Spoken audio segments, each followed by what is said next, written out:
Assalomu alaykum aka, tuzimisiz, yaxshimisiz? Charchamasizmi? Rahmat aka. So'rovnoma o'tkazayotgandik. Kasbingiz nima? Oyiga qancha daromad topasiz? 1 yil mana shu sohada ishlasangiz qancha daromad qila olasiz oyiga? Xo'p, kasbim, hunarim bor, qassobchilik. 6 yil ishladim.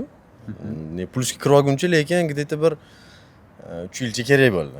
Prям oyligi chiqquncha normalniy bo'lish uchun 6-7 bo'ldi. Ungacha shogird bo'lib yurganmisiz? Da. To'liq o'rganganman, ustozlarni ko'rib, kaltayib, urishib, so'kish eshitib, hammasini qildik. Xudo xolisa, yuzimiz yorug' bo'ldi. Endi pataqa olishimiz kerak bo'ldi. Boshqa narsa yo'q.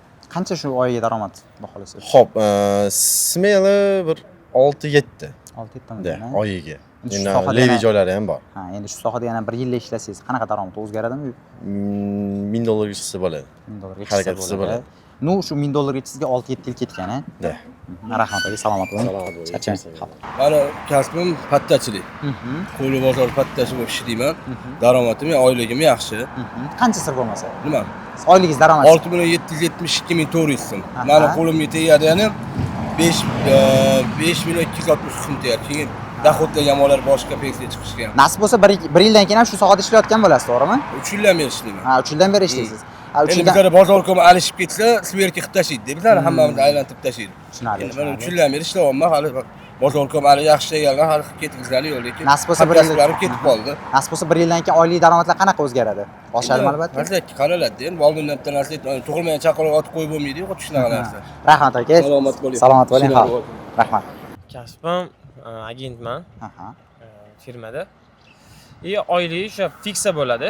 Fiksadan tashqari KPI degan narsa bor. Agarda siz misol uchun qaysi zadachalarni siz выполнять qiladigan bo'lsangiz, o'sha xizmatingizga yarasha haq to'lanadi.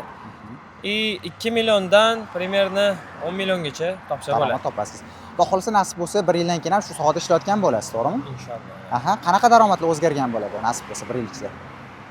Nima deb Agarda usherni harakat bo'ladigan bo'lsa, misol uchun 1 yil ichida agarda siz rezultatni ko'rsatib, supervisor darajasiga chiqadigan bo'lsangiz, oylik misol uchun shu bir 3-4 milliondan 15 milliongacha ham bo'lishi mumkin.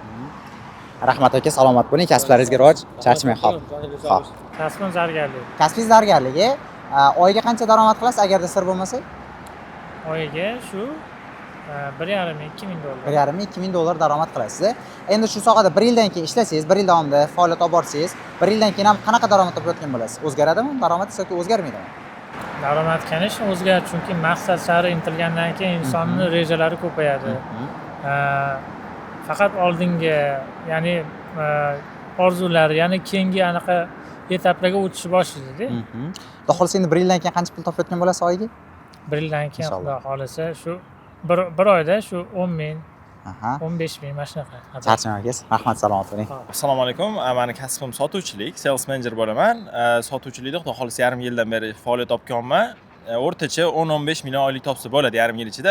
1 yil stajdan keyin 20 plus oylikka chiqsa bo'ladi. Ya'ni bu oyiga, to'g'rimi? Ha, albatta. Ha. Endi yillik daromad qancha bo'ladi? Sir bo'lmasa. Yillik daromad endi shunga yarasha ko'paytirib 10 ming plus ko'paytirsa bo'ladi. Siz o'zingizni kasbingiz nima? Izohlarda yozib keting va aynan mana shu sohada 1 yil ishlaganingizdan so'ng qancha daromadga chiqasiz?